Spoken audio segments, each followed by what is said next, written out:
कारबाई बस नाम ही काफी है भक्ति के समंदर में डुबकी लगाने के लिए। उनका जीवन एक ऐसी कहानी है जो प्रेम, भक्ति और समर्पण से भरी हुई है। छोटी सी उम्र से ही उनका मन श्री कृष्ण में लगा रहता था। जब बाकी बच्चे खिलौनों से खेलते थे, कारबाई कृष्ण की मूर्ति के साथ खेलती थी। हर वक्त, हर पल कृष्ण ही उनके साथ थे। उनके लिए कृष्ण सिर्फ एक भगवान नहीं, बल्कि एक सखा, एक साथी थे। खेलना, खाना, सोना सब कुछ कृष्णमय हो गया था। जब वह खाना खाती तो पहले कृष्ण को भोग लगाती, जब वह सोती तो कृष्ण की लोरी सुनकर सोती। उनके लिए तो पूरी दुनिया ही जैसे श्री कृष्ण का रूप थी। आसमान में बादल, बगीचे में फूल, हर चीज में उन्हें कृष्ण का अक्स दिखाई देता था। पेड़ पौधे, नदी, पहाड़ सब में उन्हें अपना प्यारा कान्हा दिखाई देता था। वह हर चीज में कृष्ण की उपस्थिति महसूस करती थी। कारबाई के दिल में बस एक ही ख्वाहिश थी, अपने कान्हा से मिलने की, उनके साथ रहने की। वह दिन रात कृष्ण की भक्ति में लीन रहती थी। उनकी भक्ति देखते ही बनती थी। जब वह नाचती तो ऐसा लगता था मानो प्रेम खुद कारबाई बन के नाच रहा हो। जब वह गाती तो ऐसा लगता था मानो साक्षात राधा गा रही हो। ऐसा लगता था मानो प्रेम खुद कारबाई बन के नाच रहा हो, गा रहा हो। उनकी भक्ति में एक अद्भुत शक्ति थी जो हर किसी को मंत्रमुग्ध कर देती थी। कारबाई की भक्ति की कहानी सिर्फ एक कहानी नहीं, बल्कि एक प्रेरणा है। यह हमें सिखाती है कि सच्ची भक्ति क्या होती है। उनकी भक्ति ने उन्हें एक अलग ही दुनिया में पहुंचा दिया था, जहां सिर्फ प्रेम और शांति थी। कारबाई की कहानी हमें यह भी सिखाती है कि जब हम किसी चीज में पूरी तरह से समर्पित हो जाते हैं तो वह चीज हमारी दुनिया बन जाती है। कारबाई के लिए वह चीज श्री कृष्ण थे। उनके लिए कृष्ण ही सब कुछ थे। उनकी भक्ति और प्रेम की यह कहानी हमें यह सिखाती है कि सच्चा प्रेम और भक्ति कभी भी व्यर्थ नहीं जाती। कारबाई की भक्ति की यह कहानी हमें हमेशा याद दिलाती रहेगी कि प्रेम और भक्ति की शक्ति असीम होती है। यह कहानी हमें प्रेरित करती है कि हम भी अपने जीवन में प्रेम और भक्ति को स्थान दें और अपने जीवन को एक नई दिशा दें। कारबाई की भक्ति की यह कहानी हमें यह सिखाती है कि सच्चा प्रेम और भक्ति कभी भी व्यर्थ नहीं जाती। कारबाई की कहानी हमें यह भी सिखाती है कि जब हम किसी चीज में पूरी तरह से समर्पित हो जाते हैं तो वह चीज हमारी दुनिया बन जाती है। कारबाई के लिए वह चीज श्री कृष्ण थे। उनके लिए कृष्ण ही सब कुछ थे।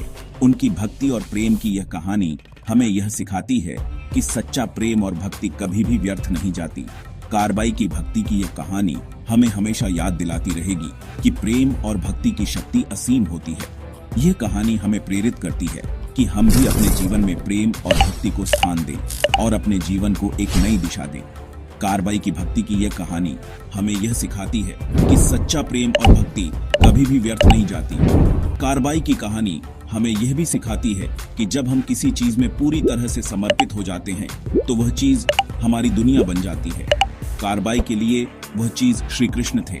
उनके लिए कृष्ण ही सब कुछ थे। उनकी भक्ति और प्रेम की यह कहानी हमें यह सिखाती है कि सच्चा प्रेम और भक्ति कभी भी व्यर्थ नहीं जाती। कारबाई की भक्ति की यह कहानी हमें हमेशा याद दिलाती रहेगी कि प्रेम और भक्ति की शक्ति असीम होती है। यह कहानी हमें प्रेरित करती है कि हम भी अपने जीवन में प्रेम और भक्ति को स्थान दें और अपने जीवन को एक नई दिशा दें। कारबाई की भक्ति की यह कहानी हमें यह सिखाती है कि सच्चा प्रेम और भक्ति कभी भी व्यर्थ नहीं जाती। कारबाई की कहानी हमें यह भी सिखाती है कि जब हम किसी चीज में पूरी तरह से समर्पित हो जाते हैं तो वह चीज हमारी दुनिया बन जाती है। कारबाई के लिए वह चीज श्री कृष्ण थे। उनके लिए कृष्ण ही सब कुछ थे। उनकी भक्ति और प्रेम की यह कहानी हमें यह सिखाती है कि सच्चा प्रेम और भक्ति कभी भी व्यर्थ नहीं जाती। कारबाई की भक्ति की यह कहानी हमें हमेशा याद दिलाती रहेगी कि प्रेम और भक्ति की शक्ति असीम होती है। यह कहानी हमें प्रेरित करती है कि हम भी अपने जीवन में प्रेम और भक्ति को स्थान दें और अपने जीवन को एक नई दिशा दें। कारबाई की भक्ति की यह कहानी हमें यह सिखाती है कि सच्चा प्रेम और भक्ति कभी भी व्यर्थ नहीं जाती। कारबाई की कहानी हमें यह भी सिखाती है कि जब हम किसी चीज में पूरी तरह से समर्पित हो जाते हैं तो वह चीज हमारी दुनिया बन जाती है। कारबाई के लिए वह चीज श्री कृष्ण थे। उनके लिए कृष्ण ही सब कुछ थे। उनकी भक्ति और प्रेम की यह कहानी हमें यह सिखाती है कि सच्चा प्रेम और भक्ति कभी भी व्यर्थ नहीं जाती। कारबाई की भक्ति की यह कहानी हमें हमेशा याद दिलाती रहेगी कि प्रेम और भक्ति की शक्ति असीम होती है। यह कहानी हमें प्रेरित करती है कि हम भी अपने जीवन में प्रेम और भक्ति को स्थान दें और अपने जीवन को एक नई दिशा दें। कारबाई की भक्ति की यह कहानी हमें यह सिखाती है कि सच्चा प्रेम और भक्ति कभी भी व्यर्थ नहीं जाती।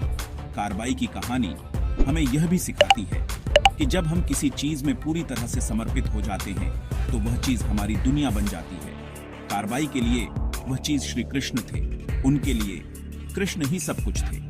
उनकी भक्ति और प्रेम की यह कहानी हमें यह सिखाती है कि सच्चा प्रेम और भक्ति कभी भी व्यर्थ नहीं जाती। कारबाई की भक्ति की यह कहानी हमें हमेशा याद दिलाती रहेगी कि प्रेम और भक्ति की शक्ति असीम होती है। यह कहानी हमें प्रेरित करती है कि हम भी अपने जीवन में प्रेम और भक्ति को स्थान दें और अपने जीवन को एक नई दिशा दें। कारबाई की भक्ति की यह कहानी हमें यह सिखाती है कि सच्चा प्रेम और भक्ति कभी भी व्यर्थ नहीं जाती। कारबाई की कहानी हमें यह भी सिखाती है कि जब हम किसी चीज में पूरी तरह से समर्पित हो जाते हैं तो वह चीज हमारी दुनिया बन जाती है। कारबाई के लिए वह चीज श्री कृष्ण थे। उनके लिए कृष्ण ही सब कुछ थे। उनकी भक्ति और प्रेम की यह कहानी हमें यह सिखाती है कि सच्चा प्रेम और भक्ति कभी भी व्यर्थ नहीं जाती। कारबाई की भक्ति की यह कहानी हमें हमेशा याद दिलाती रहेगी कि प्रेम और भक्ति की शक्ति असीम होती है। यह कहानी हमें प्रेरित करती है कि हम भी अपने जीवन में प्रेम और भक्ति को स्थान दें और अपने जीवन को। एक दिन कारबाई को पता चला कि मीराबाई, जो खुद कृष्ण की दीवानी है, उनके गांव आ रही हैं। यह खबर सुनते ही कारबाई के मन में एक अजीब सी खुशी और उत्साह की लहर दौड़ गई। मीराबाई, जिनकी भक्ति और प्रेम की कहानियां दूर दूर तक फैली हुई थीं, अब उनके गांव में आने वाली थीं। कारबाई ने तुरंत अपने परिवार और दोस्तों को यह खुशखबरी सुनाई। गांव के लोग भी इस खबर से बहुत खुश हुए और मीराबाई के स्वागत की तैयारियों में जुट गए। मीराबाई, जिनकी जिंदगी ही प्रेम और भक्ति का गीत थी, कारबाई बहुत खुश हुई। मीराबाई का जीवन एक प्रेरणा था। उनके भजन और गीत लोगों के दिलों में बस जाते थे। कारबाई ने मीराबाई के बारे में बहुत कुछ सुना था। उनकी भक्ति की कहानियां, उनके प्रेम के किस्से। अब उन्हें मीराबाई से मिलने का मौका मिल रहा था। यह उनके लिए एक सपना सच होने जैसा था। उन्होंने सोच लिया कि वो मीराबाई से जरूर मिलेंगी, उनके दर्शन करेंगी। कारबाई ने अपने मन में ठान लिया कि वो मीराबाई से मिलकर ही रहेंगी। उन्होंने अपने घर की सारी जिम्मेदारियों को जल्दी जल्दी निपटाया और मीराबाई के स्वागत की तैयारियों में जुट गई। कारबाई ने अपने सबसे अच्छे कपड़े पहने और मीराबाई से मिलने के लिए तैयार हो गई। उनके मन में एक अजीब सी बेचैनी और उत्साह था। मीराबाई आई, अपने साथ प्रेम और भक्ति की लहर लाई। गांव के लोग मीराबाई का स्वागत करने के लिए उमड़ पड़े। मीराबाई के आते ही गांव में एक नई ऊर्जा और उत्साह का संचार हो गया। मीराबाई ने अपने भजनों से सबको मंत्रमुग्ध कर दिया। उनके भजनों में एक अद्भुत शक्ति थी जो सीधे दिल को छू जाती थी। कारबाई भी मीराबाई के भजनों में खो गई। कारबाई ने उन्हें देखा, उनके भजन सुने, उनके प्रेम में खो गई। मीराबाई के भजनों ने कारबाई के दिल को छू लिया। उन्होंने मीराबाई के भजनों में एक अद्भुत शांति और सुकून पाया।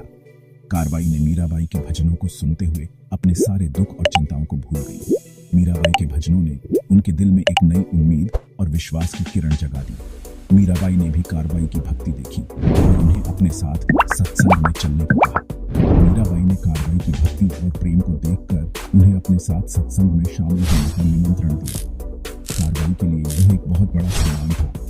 उन्होंने मीराबाई के साथ सत्संग में शामिल होकर अपने जीवन का सबसे अनमोल अनुभव पाया। मीराबाई के साथ बिताए गए उन पलों ने कारबाई के जीवन को एक नई दिशा दी। कारबाई ने मीराबाई के साथ